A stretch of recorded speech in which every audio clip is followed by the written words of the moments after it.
And one of the things I will say, I don't think anybody is justified in referring to Irish people as anti-immigration or as racists.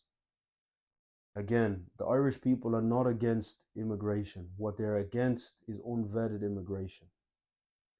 What they are against is what has led to the situation and the events that took place on Thursday. The concerns of the Irish people.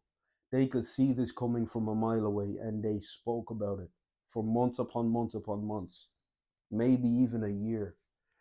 And what happened is a reflection of that. And why I say people can't refer to the Irish people as racist or anti immigrants, right? I think maybe we're forgetting that just a couple of weeks ago, the very same country that you want to brand as anti immigration or racist country are the same people that took to the streets to protest in solitude for Palestine, for all of the Palestinians that are being murdered right now. They are the very same people that took to the streets in solitude when the George Floyd incident happened, in solitude for all black people, for all people of color, for all migrants, the very same people that took to the streets in hundreds and thousands and challenged their governments and challenged everything on our behalf. They were an ally to us.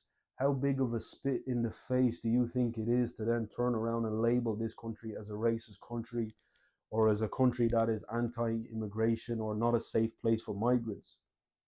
When they have fought for our rights and they have fought with us in order for us to achieve a better living standard. And now the Irish people are faced with a situation where they can't even afford homes within their own countries. They don't have proper health care within their own country. They don't have the resources when it comes to mental health, which is a big, big, big issue as a consequence of everything that's taken place over the past couple of years. People's mental health are deteriorating, and the lack of support and services led to multiple suicides. These are the things Irish people are facing and living with daily.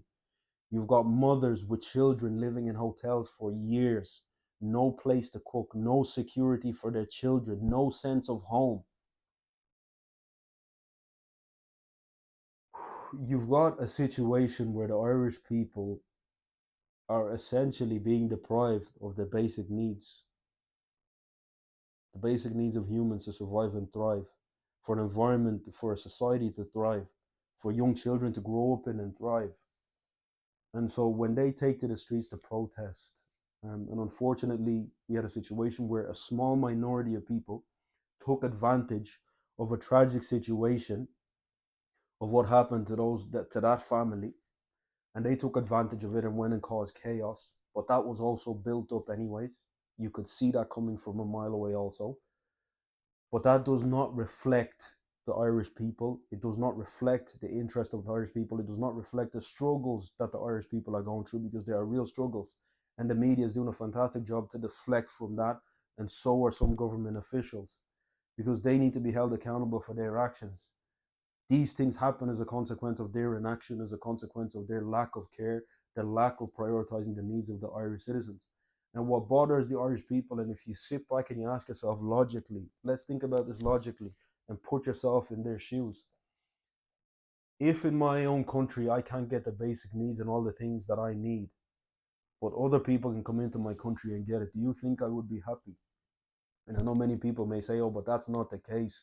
And I'm going to say, do a little bit more research on the situation and find out a little bit more. Talk to the people that are actually working in a lot of these areas where what I am talking about is going on, what the Irish people are talking about is going on. There's so much evidence out there, but the media isn't going to showcase that and they're going to put it aside. So for us, I think it's not our place to start bringing up. I've never used this word in dealing with these conversations, but it's not our place to use a race card and try to deflect from the situation where the Irish people need our support. They need unity more than ever. And the things that they're fighting for are things that we should also be fighting for, because it's in our best interest also. I know plenty of migrants that are stuck in hotels also. Plenty of families that grew up here. We're all going to have children. We're all going to have our families growing up in this country too. If these things are not looked after for them, what do you think are going to be the repercussions for us? So we have to look at these things, and unity is called upon more than anything. And the events that took place are tragic and it's sad.